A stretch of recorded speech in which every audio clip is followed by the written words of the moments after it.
Good morning बच्चों। आज की कक्षा में हम जो पूर्व में हमने संयुक्त राष्ट्र संघ के बारे में, उसके अंगों के बारे में, विश्व स्तर पर या अंतर्राष्ट्रीय राजनीति में उसकी भूमिका, उसके योगदान के रूप में उसकी उपलब्धियों को पढ़ा और साथ ही उसके असफलताओं को या उसके अभी तक अंतर्राष्ट्रीय राजनीति में जितनी भी कार्रवाइयाँ उसने की है उसमें वह सफल क्यों नहीं हो पाया है या वह क्यों असफल रहा है। उन असफलताओं के साथ साथ उन कारणों को भी पूर्व की कक्षा में हम पढ़ चुके हैं। तो इसी कंटिन्यूटी में बच्चों कि ऐसे क्या कारण रहे जिससे कि संयुक्त राष्ट्र संघ अंतर्राष्ट्रीय क्षेत्र में अपनी वह भूमिका नहीं निभा पाया है, वह भूमिका सुनिश्चित नहीं कर पाया है जिसके लिए कि उसकी स्थापना की गई है। दूसरे शब्दों में कहूँ तो वह अपने उद्देश्यों की प्राप्ति में असफल क्यों रहा है, क्या कारण है। तो आज की क्लास में हम संयुक्त राष्ट्र संघ को शक्तिशाली बनाने हेतु कुछ सुधार या कुछ सुझाव पढ़ेंगे बच्चों, जिससे कि वह अपनी वह भूमिका निभा पाए जिसके लिए कि उसकी स्थापना की गई थी, या जिनको ध्यान में रखते हुए, जिन बातों को ध्यान में रखते हुए, लक्ष्यों को ध्यान में रखते हुए इसकी स्थापना की गई थी और उसी रूप में वह अपना काम कर पाए है। तो वो सुझाव या सुधार कौन से हो सकते हैं जिससे कि संयुक्त राष्ट्र की भूमिका को अंतर्राष्ट्रीय क्षेत्र में अधिक सशक्त और अधिक प्रभावकारी बनाया जा सकता है। दूसरे शब्दों में कहूँ तो संयुक्त राष्ट्र चार्टर के रिव्यू की आवश्यकता है बच्चों, कि जब से संयुक्त राष्ट्र चार्टर बना है उसका व्यापक रूप से रिव्यू या आप कह सकते हो पुनरीक्षण, यानी पुनः उस पर सुधार हेतु सोचा ही नहीं गया है। तो आज हम चार्टर के रिव्यू की भी बात करते हुए इसमें क्या क्या सुधार किए जाए इस संदर्भ में सुझाव देंगे, जिससे कि संयुक्त राष्ट्र अंतर्राष्ट्रीय क्षेत्र में अपनी अहम भूमिका निभा पाए, अपनी प्रभावकारी भूमिका निभा पाए। तो पहले हम बात करते हैं बच्चों कि संयुक्त राष्ट्र संघ के चार्टर में क्या दोष है या वो कौन सी त्रुटियां हैं जिनके कारण यह अपनी भूमिका भली भांति या प्रभावकारी रूप में निभाने में समर्थ नहीं हो पा रहा है। तो जो प्रमुख दोष या त्रुटियां हैं इसके चार्टर में वो इस प्रकार से है बच्चों कि पहला तो सर्वसिद्ध त्रुटि है बच्चों कि महाशक्तियों को जो ये वीटो का अधिकार दिया गया है वह संयुक्त राष्ट्र संघ की प्रभावकारी भूमिका में सबसे बड़ी बाधा बना हुआ है। तो ऐसे में इसमें सुधारों की आवश्यकता है। दूसरी जो एक अहम त्रुटि चार्टर में हमने देखी बच्चों वह यह है कि इसमें आधिकारिक संवैधानिक व्याख्या की व्यवस्था का भी अभाव है, यानी भली भांति किसी भी मामले में, विवाद में या विषय में उसकी एक सुनिश्चित व्याख्या का भी अभाव देखते हैं और इस व्याख्या के अभाव में कई बार संयुक्त राष्ट्र संघ वह भूमिका नहीं निभा पाता है जो उसकी निभानी चाहिए। तीसरी एक दोष या त्रुटि हम संयुक्त राष्ट्र चार्टर में यह देख सकते हैं बच्चों कि कई बार इसकी कार्रवाइयों को घरेलू क्षेत्राधिकार का नाम देकर भी टाल दिया जाता है, अर्थात इसके अनुच्छेदों में घरेलू क्षेत्राधिकार की व्याख्या स्पष्ट रूप से या आप कह सकते हो कोई निश्चित व्याख्या घरेलू क्षेत्राधिकार की नहीं दी गई है। बच्चों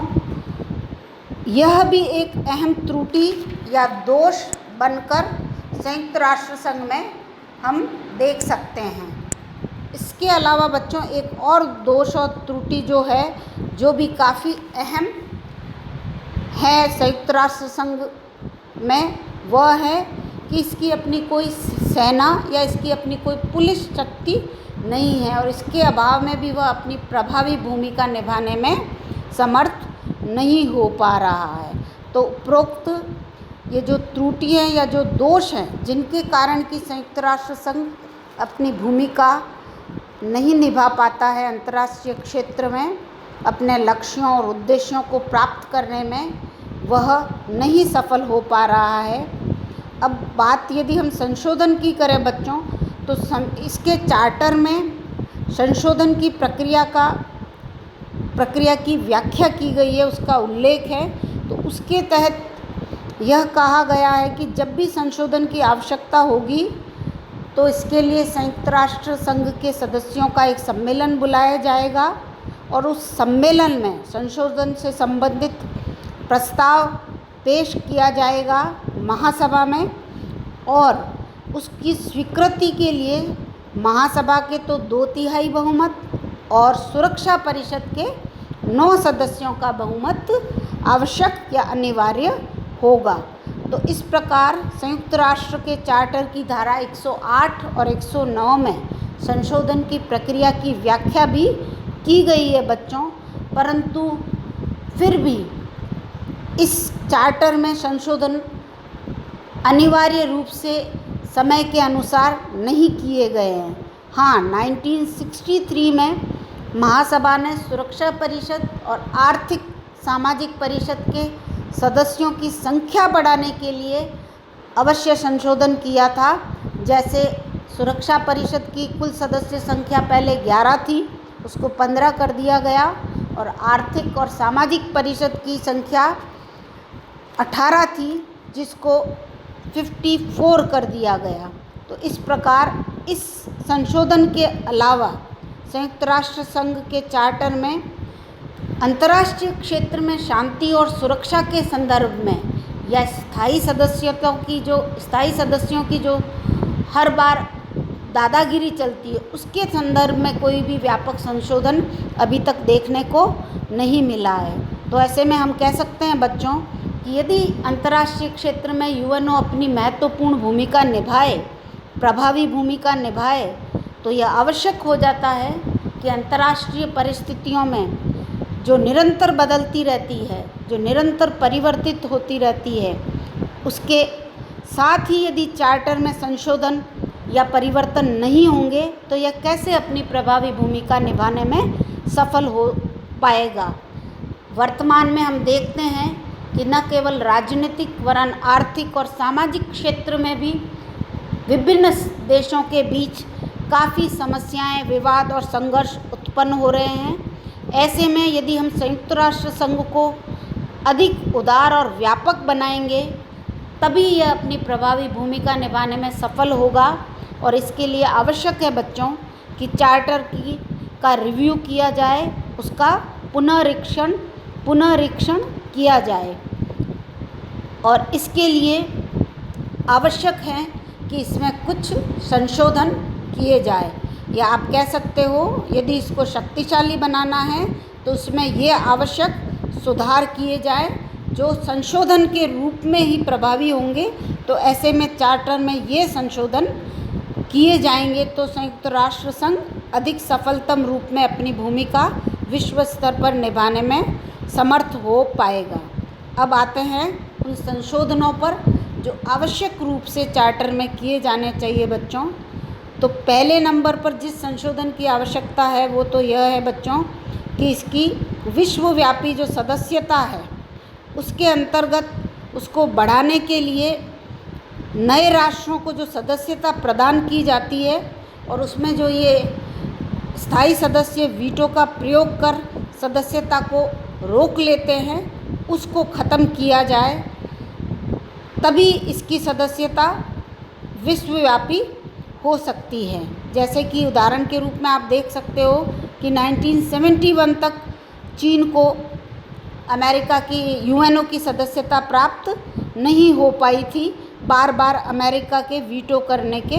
कारण। तो सदस्य राष्ट्रों की सदस्यता के वक्त वीटो के पावर को स्थायी सदस्यों द्वारा किए जाने पर प्रतिबंध लगाया जाए।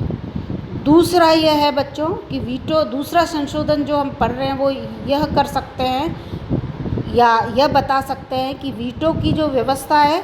उसमें स्वयं में समुचित संशोधन करें। कैसे कि पहले तो यह है कि इसके अंतर्गत जो बार बार वीटो का प्रयोग किया जा रहा है, जो कि आप कह सकते हो कि संयुक्त राष्ट्र संघ की कार्रवाइयों को रोकने के लिए, स्थायी सदस्यों की राजनीतिक मंशाओं को